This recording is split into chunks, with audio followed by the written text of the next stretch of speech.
Wow, this is amazing. What is it? It's a supercar? Who makes it?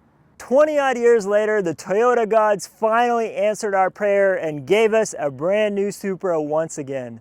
The stunningly beautiful Supra came out in 2019, and this one is a 2023, and it's a stick shift. The beloved Mark IV Supra stopped production back in 1998, and it's about time that we get to enjoy the latest and greatest from Toyota. If you're going to take that long of a break to build a car, you better come out with something amazing, and they did not disappoint. This gorgeous 6-speed two-seater is exactly what an auto enthusiast wants. And let me tell you, this is a blast to drive. This very stylish Supra comes with a lot of curves and a unique headlamp design. This daytime running light strip down here with the 3 bulbs inside that are offset from each other. The taillights are similarly stylish. I like how they narrow as they get closer to the center of the car. There's a lot of curves on this car. The roof slopes down a little bit. You've got these large side rear haunches. There's curves and dips on the hood. There's curves just about everywhere. In fact, you won't find a single jagged or sharp edge on this car. My favorite aspect of the exterior is the Supra logo. This is some pretty fancy calligraphy.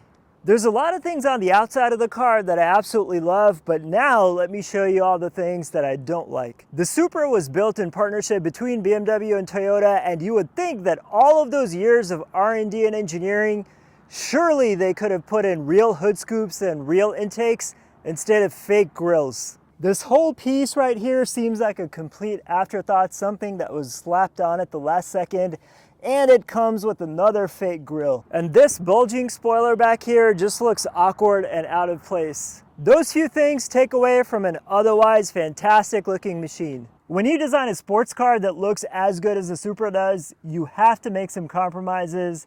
And the biggest compromise is you can't get in and out of this car without honking the horn. This is what I mean.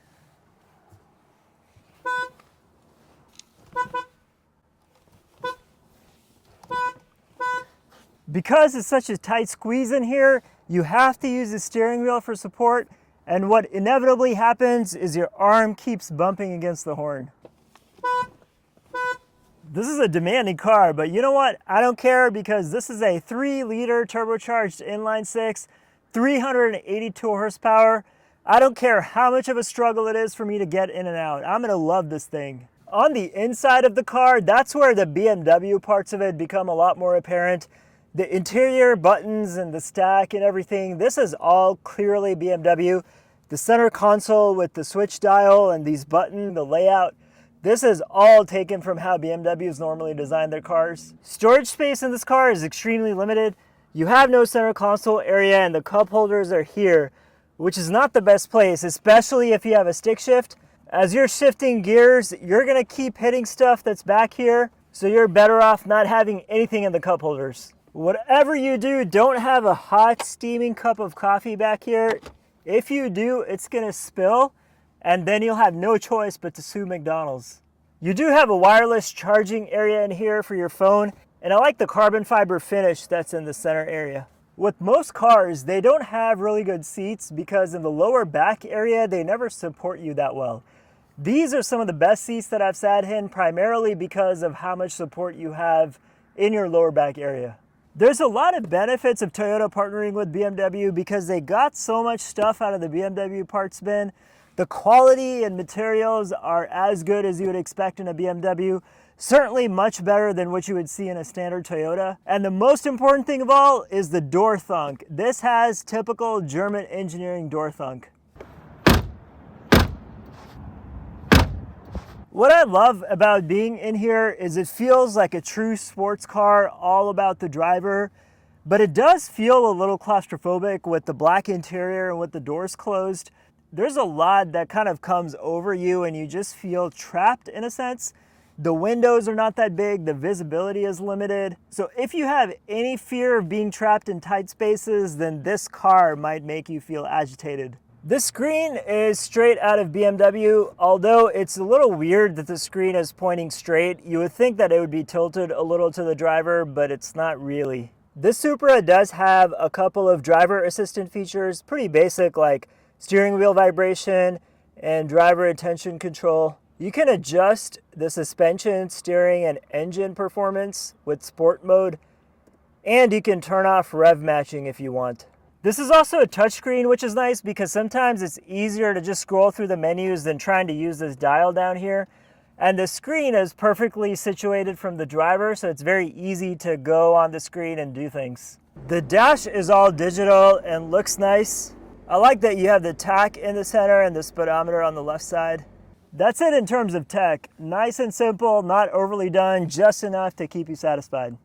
Obviously, you're not going to use the Supra for practical purposes, but if you did need to put some stuff in the back, you could.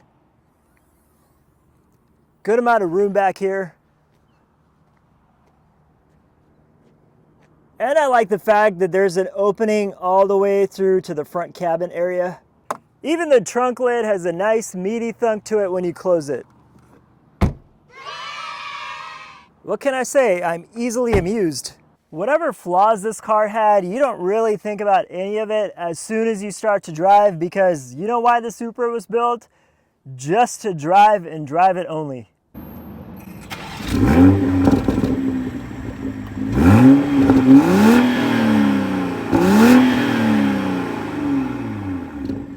When you first get situated into the car, the thing that you have to get used to is it's a tight space.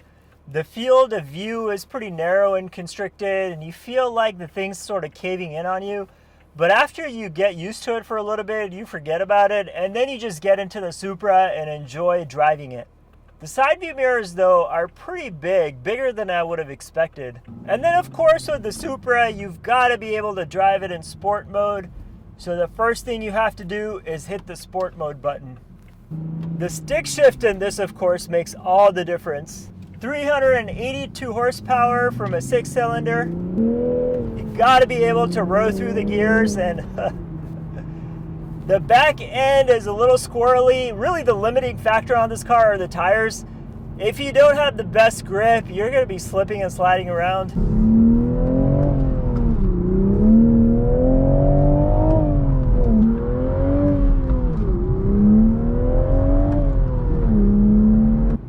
There's just a lot of torque in this for being a smallish sports car, but this thing is just so much fun to drive. You're gonna wanna go out of your way to find the curviest roads you can and whip this thing around and push it through corners. It's just extremely stable, and the combination of BMW engineering and Toyota, they've made the best Supra ever. The rev matching in this thing just makes you feel like a much better driver than you are. You could turn it off if you wanted to and do heel toe matching. I'm not very good at heel toe, so I want to keep the rev matching and just tell myself how good of a driver I am. One thing that's very surprising to me is how comfortable this is. I didn't expect the ride quality to be all that good, but it actually is. When it's a normal mode, you take it out of sport mode, it's a pretty compliant ride, and you could take this on long distances and just use it as a daily driver if you want. Of course, most people wouldn't. This is more of a weekend fun car.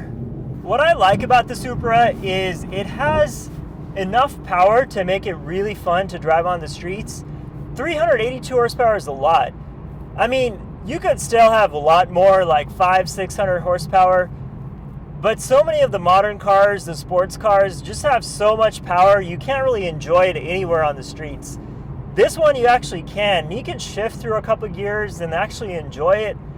And just around town, just enjoy the speed and power of this. You don't have to take the Supra to the track to have fun driving it. And that's where I feel like this one really excels.